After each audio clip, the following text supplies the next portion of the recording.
I'm the CEO of Blue Ocean Global Technology and managing partner of Capital Expert Services. I'm Dr. Rick Williamson. I'm an expert witness. I have learned so much from my friend and colleague Sameer, and so I'd like him to talk a little bit about preparing for deposition. Conceptually, with a deposition, it's not like you have your attorney that's asking you questions, then there's another attorney that crosses. A deposition is you kind of versus the opposing attorney, and they get to go over your report, they get to ask you questions. So I always say it's like you're kind of backed against the wall, they have the proverbial weapons and they get to go after you. What's important to note is that deposition is oftentimes a linchpin on where the case goes. So many times we've done really successful depositions and they've been impactful, and then the case almost immediately settles because they see the whole transcript of that, it backs up the report. The most important, number one thing is to follow a process and prepare for your deposition. That's not only internally with our team, and I know doing some mock depositions always helps, but also with counsel. See, the attorney usually knows the case a little bit better or differently than you, and they also know where are the trouble areas and where are the strong points. So having a clear framework of that from the beginning is incredibly important. Let's just say you're in a deposition and something comes up that you really didn't prepare for, you didn't expect. How do you handle those situations where you're caught off guard? That's a good point. You just caught me off guard. Yeah, good. No, I think one is you have to fall back on your report.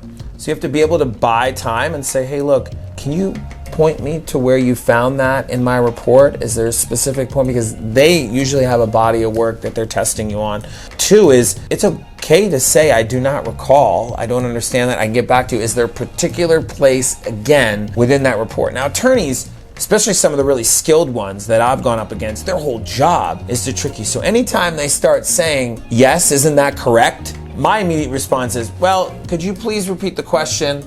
I'm not necessarily sure what you said. That way that gives you some time to think about it. And when you understand where they're going, and this comes through a little bit of experience and of course preparing, you're able to say, no, counsel, that is not correct. That's not what I'm agreeing to. I understand where you're going with this, but here's what I really feel, and here's what I understand, to be the key points with respect to the question you just asked. One last thing, Sameer. I know that you have a great love. You're a scholar of Lincoln. That's one of the things that kind of brought us together as friends is our love of Abraham Lincoln. Would you mind sharing how you sometimes use that in testimony, maybe in a court of law? How you've been able to leverage that to make a point or get out of a tight spot? Because I do have a genuine love and affinity for Mr. Lincoln, Michael Burlingham's 2 books here, some of my favorites. But, one, Abraham Lincoln said, better to be thought a fool than to speak up and remove all doubt. So that's really applicable to a deposition, because you're better off not saying anything and saying, I don't understand, I'm not able to answer that question.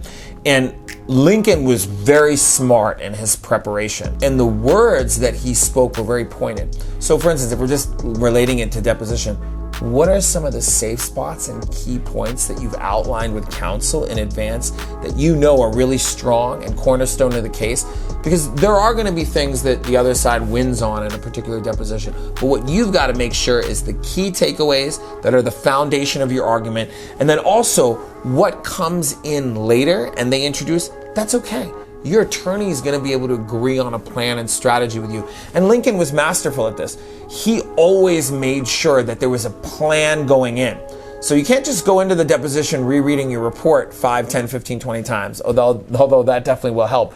You got to have a plan and know what are the relative weak points. Because remember, it's an entire job. Someone's being, all their brain power, all their mind is going in to discrediting you.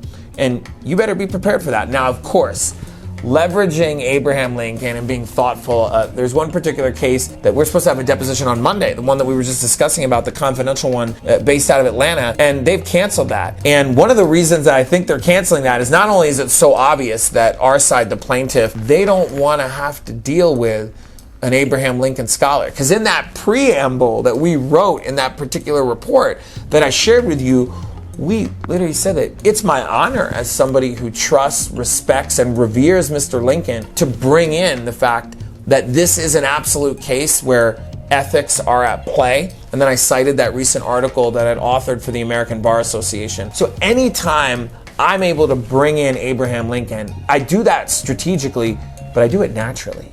And I do it genuinely because I see my work as an expert witness. We both are self-learned, if we may dare compare ourselves to Mr. Lincoln. And so we're always operating through that lens. And there's perhaps no more revered attorney in the history of man than there is Abraham Lincoln. So that can be an advantage for you too. And whether we helped you or not in any of our deposition comments, if you want to talk about Abraham Lincoln and you want to learn about him, Dr. Rick and I are definitely your friends for that. You should come to one of our meetups or spend time with us. Yeah, for sure.